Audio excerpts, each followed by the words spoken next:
It's nice to be able to see people. I have a long-standing relationship with food. It started in the 1960s with breast milk, and it's moved forward. It's moved forward since then, and I've evolved. But I'll skip ahead a few decades. I had an opportunity to do some cooking when I was in between degrees at a local restaurant in Kitchener, and I really loved it, but I couldn't make the jump to doing it professionally, and I think Nick has seen my handiwork, and maybe he can tell you that that's not the truth. But in any event, I was always very interested in food, and as a freelance writer and broadcaster, I don't know if any of you are freelancers out there, but it's a position that you need to keep evolving, you need to keep developing, and you need to keep moving forward, or you don't eat. Whether that's for professional purposes or not. So I had a radio show. I was very lucky. For 5 years I was a restaurant reviewer with Record. I now have a column in the Kitchener Post, a radio show. My own blog, Wander Region Eats, is about food. And I didn't know what I was going to do next. I didn't know what I should do with this sort of, as James sort of shrugged his shoulders and said, what are you exactly? And he's absolutely right. What am I going to do with all of this diverse and disparate stuff that I was writing about and working on about food? And someone said, what's this Twitter thing? And I said, well, I don't know, but I'll look into it. So I started to sort of explore what it was. And at first I really poo-pooed it. I didn't want to involve myself with something that would take, yet again, more time out of a busy day where I was trying to cobble together a living in many, many, many different areas, whether it's preparing a radio show or finding something to write about or getting sources and writing stories and all of that. But I started dabbling in it, and I started to sort of get into some kind of a rhythm about it, and it became, at the same time as I was doing it, I discovered there was something satisfying about writing in short 140 character patches in a Hemingway-esque kind of way, I guess. And I thought, well, this is really, really interesting. And I tried to apply it to what I was doing as a writer and a broadcaster. And so my handle is What Region Eats, tried to sort of tie it into my website. And I thought, well, I'll just start to use this as a way to drive people to my website. Just a way to drive people to the work that I was doing. Now, I don't generate money from the website. There's a bit of advertising there, but it's really just so I can afford the few days it takes me to write stories and put them up there and all that kind of stuff and maintain the page. So I wasn't doing it to make money, and it wasn't something that I thought was going to really have a benefit for my website. Indirectly, within a few months, I noticed that more people were coming to the website because they started to follow me on Twitter, and I would direct them there. So the reason I started doing it, although it was accidental, it then became quite practical. It had an application that I believed was creating more credentials, creating more believability, more credibility with what I was doing. At the same time, it was driving people to the place where I wanted them to go. That is my website, where I have some advertising, so people see the advertisers, and that's the way the whole commerce of it works. However, it soon became apparent to me as well that I just really enjoyed it, that I loved to talk to people that I didn't know. It could be somebody in Israel, it could be Paula, it could be Nick, it could be Stephanie, it could be Trevor, it could be one of you, who I recognize some faces that I recognize. So this was really a pleasure, and a surprising pleasure at the same time. But what I found was that as a voice kind of came up out of who I am, and I directed it over to my followers and people that were reading my website, the basic thrill I got just kept growing and getting more and more. And the conversations I was having with people became more important, they became more useful, and they became just a lot of fun. Paula, I met great people on this site. And I decided that what was happening here was that I wasn't sharing business with people, that I wasn't sharing commerce with them. Sure, 3 times a day I might direct people to something that was on my website that I wanted them to read. But the other times, though, I was able to share my personality, my love of food, with a bunch of other people who had the same love, who had the same appreciation, and who had the same passion that I did. And I think that's what I found has been really, really neat here. That being able to not compartmentalize, but to sort of integrate the commerce that I use, or that I do on Twitter for my website, with the pleasure and the excitement of being part of a larger family. Now I know that sounds really corny and kind of, you know, warm and fuzzy, but the conversations that I have with people, sometimes in direct message and sometimes openly to other followers, has really been quite liberating, I think. And for somebody like me who sits at a desk in my own house all day long, it's really a way for me to get out into the public in a way and share with them some of the ideas that I have about food and take back the ideas that they have. And that's a very important thing. I'm not a journalist, and I never called myself a journalist, but this thing called crowdsourcing is extremely important for me to find stories to write about, to find information. So if I throw out to somebody, hey, where can I find out more information about monkfish? I can guarantee you I'll get 15 replies with people to go and talk to. That to me is a boom. That's a hugely important task. And that's time. My job as a moderator is to watch the time. But now I'm going to pass it over to Stephanie. We'll start down the other end. We'll start with Stephanie Tanner. Little Mushroom. Yeah, so I own a catering company called Little Mushroom Catering. I've had it for a little over a year and a half now. On Twitter, you can follow me at Catering Fungi. I'm also on Facebook. You can like Little Mushroom Catering on Facebook. And I am I'm growing to love LinkedIn as well. So please, if I meet you tonight, feel free to add me to your LinkedIn group of people. I keep hearing over and over again that LinkedIn is dead, and I'm just now getting to get more and more business off of LinkedIn and more value out of LinkedIn. So I am going to talk about Twitter a bit tonight, but I'm also going to champion LinkedIn because I love it. So basically, when I started my business, I didn't even have a cell phone. Had no interest in it. I had a personal Facebook page, and that was about it. When I started the business, I said, well, I better get a business phone. I might as well get a data plan. And when they were telling me about the data plan at the Rogers store, they were telling me, oh, you can get on Twitter and Facebook from, like, why would I want on Facebook from my phone? And what is this Twitter thing? So I went home and I was like, okay, let's figure out this Twitter thing. And I tried to get Little Mushroom, and it was taken. And I tried to get Little Mushroom Catering as smushed up as I could, and it was also taken. And every other thing, name that I could think of was taken. So I'm now Catering Fungi, which works for me. And actually, people remember that, and it's been really good for me. And part of that is when I go to events now, they'll remember that I have something to do with mushrooms. So a lot of times I just get called Mushroom Lady, and I'm okay with that. Yeah, so I went on Twitter when I got my first BlackBerry. I'm a big BlackBerry. There's Alex Kinsella in the crowd who is supposed to be here tonight. Anyway, I'm a big BlackBerry fan. Please support local, not just with your food. And it was great. It was a good way to just start connecting with people, networking, and I found with Twitter, it's a good way of keeping your business or yourself in the front of people's view, people who you may not see every day. So instead of me being in the back of your mind, you're going to see me tweet 5 times a day, and you'll be like, oh yeah, Steph, oh yeah, Steph, oh yeah, Steph. That's great, that's what I want. So, so I've been using Twitter a lot for that. About a year ago now, I had a request from a client. They wanted me to do a big family dinner for them, and I needed a turkey, and she wanted it to be local, and she wanted it to be hormone-free. And at that point, I was like, okay, that's great, but it's not Christmas or Easter. Where do I get a turkey from? So I used Twitter. I used the people who I was already following on Twitter. There was a guy who was part of Foodlink, Peter Katona, who I followed, and so I messaged him. I said, what do I do? Where do I go? He said, oh, check out the Foodlink website. I'll get you hooked up with some people who can help you.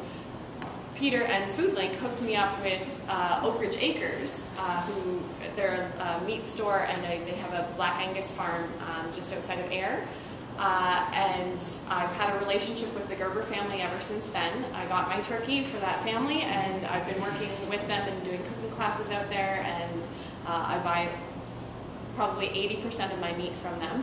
And it was a great way that Twitter connected me with some local people, local farmers.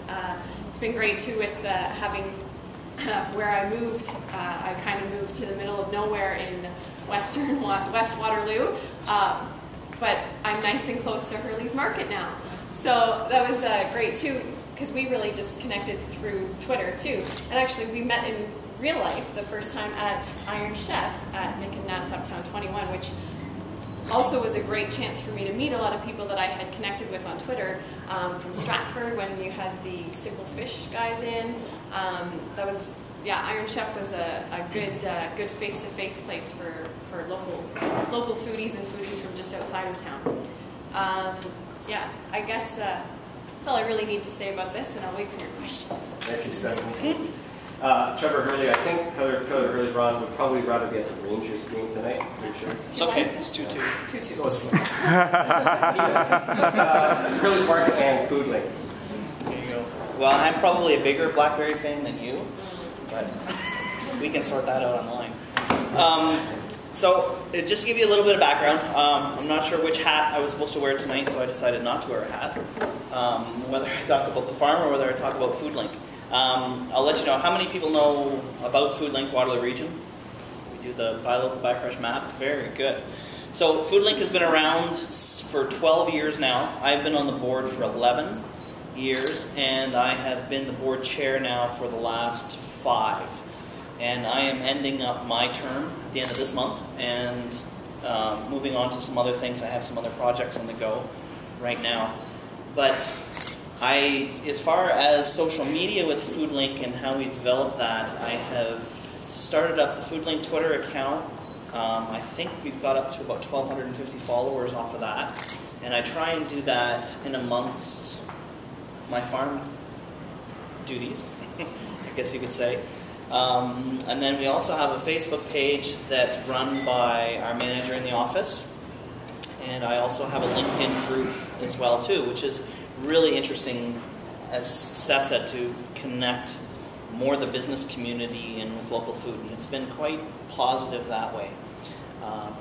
So you'll hear lots of things probably tonight about social media, how to, success stories and stuff like that, which has really been great. But I think what I probably want to leave with you is make Foodlink your organization.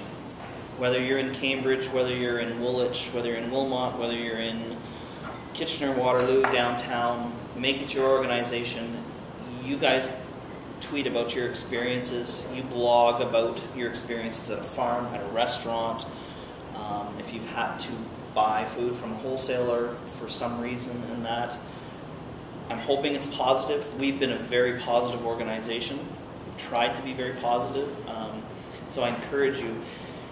On the farmer side, farmers in Waterloo region are not very social media savvy. We have some very, very small farms. We have some old order Mennonite farms that may tweet in their closets in the house. It does happen, I know, but it's really encouraging if you go out and visit a farm somewhere to blog about your experience there and tell the rest of the community about what has been going on. And that's that connection that we try and do with Foodlink. And if you get an opportunity to tell us about it, we have opportunities on our website as well too. We do a local harvest newsletter and do a big email blast to that. It goes out to about 3,500 homes in the region as well too. So we're trying to get the message to connect consumers to the farm, consumers to the restaurants, farms to the restaurants, and try and make all those connections. And we've been doing it for 12 years now, and I think we'll continue on doing it. So that's more where I'm at right now, but I welcome your questions, definitely. We thank Trevor, and Nick Benninger, I think will be known to many of you, owner, operator, chef at very popular Uptown 21. So that was half my speech right there. I'm Nick Benninger from Uptown 21 in Waterloo.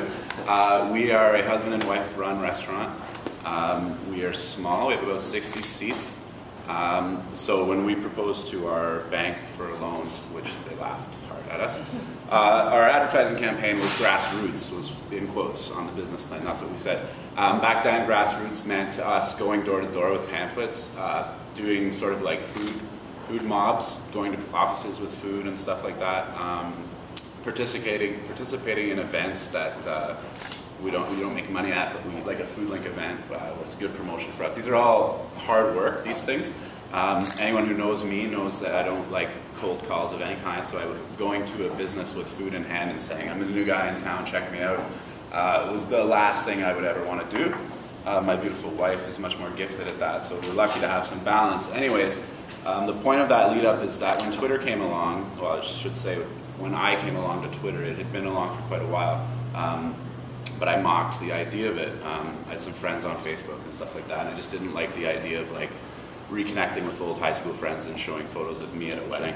I was just sort of snobby about it and said, no, we don't need that. We're pretty busy as it is, and I don't want to waste my time with social media. So my sister insisted. Finally, I took her word for it and had my tech-savvy sous chef sign us up for Twitter. We got N Uptown 21. Apparently someone had Nick and Nats already. So there's been no turning back since then. With a company that has $0 set aside for advertising budgets, Twitter and social media of all kind are huge for us. We get to put our name out there constantly to a group of people that have chosen to follow us. So the difference is when we put an ad in the paper, you know, we spend a few $100 to put an ad there. Most of the people that read it have no interest in coming to our restaurant. They never did, they never will, and that's fine. But it's just such wasted money. Twitter, you guys have chosen to pay attention to what we have to say, so when we get this opportunity to say things, it's falling on good ears. People are listening very closely. So we've had huge success for Twitter. We use it to promote our business. If we have events coming up, we obviously plug them on Twitter. We use it to promote our Brown Bag Fridays, which is proof of how well Twitter works. We've never advertised these lunches anywhere else. Anywhere. We only advertise them on Twitter. By about Tuesday or Wednesday, we're telling people what the sandwich of the week is, and they show up at 11:30 to get their sandwiches, and they're sold out by 12. We sell about 200 sandwiches every Friday. So, and nobody knows about it except for Twitter people. So there's obviously, it works really, really well. And the sort of genesis of that idea was you use Twitter all the time and you never really know if it's working or not. You know people are listening, the odd time you get responses, but you never know if there's a cash dividend or not. And we weren't the kind of company that's going to say, you know, come in and tell me I tweeted my favorite song and you'll get a free appetizer, because we just don't want that kind of image going forth from our restaurant. So Brown Bag Fridays was a good way to see how many people were paying attention to what we were saying. So our first Friday we sold like 45 sandwiches, which was pretty huge success for us considering we'd given it about 4 days of advertising on Twitter, and that was totally free advertising. We'd never see that success. We could have spent $5,000 in the record and never seen that success come through the doors. So Twitter's been huge for that as far as getting the word out about our products. The other huge thing for a business like ours, and I know for Herrle's as well, is engaging with your customers, creating these relationships with them. And you turn your customers into almost like business partners or friends, people that have an investment in your business because they now like us. So if I tweet about my sandwich, even if you don't want the sandwich, you're retweeting it because you like me and you want us to have success. So Twitter's been huge in establishing this relationship between the customer and the chef. Most chefs are extremely introverted. They don't want anything to do with their customers. That's why we hide behind kitchens. Twitter's a great chance for us to do that and sort of step outside our shell. I say things on Twitter that I would never say in a social environment because I'm just a shy person and I don't really like to make myself vulnerable to people. But on Twitter, there's more freedom to do that. And having said that, it's given me chances to build relationships to people that I never would have made outside of that sort of protected social network. So yeah, Twitter's been awesome. We've made relationships. I've had them with all of these people here and many of you out there. We've been able to break out beyond our community, which again, we never would have been able to do without Twitter. I don't use other social medias. We have a Facebook account, but we never update it. I'm not, we're a small business, and Twitter is the gift that doesn't take any time. You can do it. I'm sure these guys are doing it while we're sitting here. Whereas if I'm to manage 3 or 4 different levels of social media, it'll dilute my effectiveness. So I focus on this and this alone. For now, it seems like the rest of the world is with me, or they're more savvy and they're watching 4 or 5 different channels. So for me, and if I give any advice to other small businesses that don't want to commit a ton of time to this, is stick to just one social network and really commit to it. Like, sink your teeth into it and go for it. And you have to stay current too. You can't just disappear for a month or 2 and come back, because people just stop listening. And when you do start tweeting, it's like, man, he's been off my radar for too long. So it's taken a couple years to figure that out. We think we've solved some of the mystery to Twitter through a lot of just like figuring it out on our own, little experiments here and there. The beautiful thing about Twitter too is when you screw up, no one listens to you, because it wasn't very interesting. So if you say something that bombs, it just goes completely unlistened to, and you can let it go. You just never repeat it again. So for me, I really enjoyed that aspect of it, because I don't have to fear looking stupid or saying something I regret or whatever it is. Another note is showing people behind the kitchen.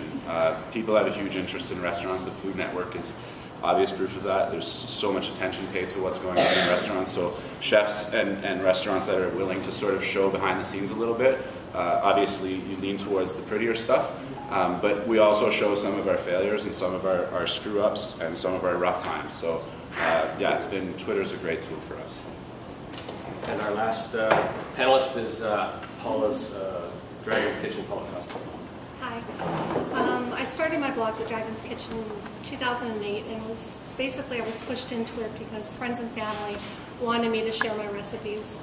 They wanted me to share my recipes, and they didn't want to have to keep asking me for them, so it just started as a place to put them. And I started getting comments from strangers all over the world, and it just kind of encouraged me to keep posting and keep writing. And one of my followers just said, "You got to go on Twitter, so we know whenever you do anything new, go on Twitter so we can talk to you." And I resisted, just like I resisted creating a blog. But once I got into Twitter, I said, what am I going to say? Really, what am I going to say? I only have 140 characters to do it in. So I started posting recipes and leading people back to my site. And then I started talking to people, and several thousand, I think I have 30,000 tweets later. You obviously can't shut me up. I think I got the handle of Twitter. Twitter for me it's a playground, and it's a place to meet people. I've met everyone here through Twitter. I've met lovely people in the front row here through Twitter, and they're friends now. It's a place to start relationships, especially with a common interest, and for me that was food. It's a place to do research for me. If I've got a question on how to do something, I ask, and I usually get several responses. It's also a place where I can rant occasionally, but I try to keep those to a minimum. I probably, with Andrew, don't use Twitter or don't use social media or my blog actually to make money. For me, it's a hobby, and it's been a lot of fun. The last project that James was talking about that I've been working on is the Titanic dinner, where I took on recreating the 11 courses that they served on the first class menu. And Twitter was invaluable for me.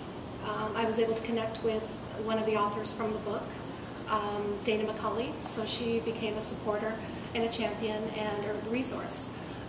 Whenever I had trouble finding an ingredient like vegetable marrow, I had no idea what vegetable marrow was. I asked Twitter, I asked my followers, and they got back to me and said, this is what it is, which, by the way, is a zucchini family, and this is where you can get it.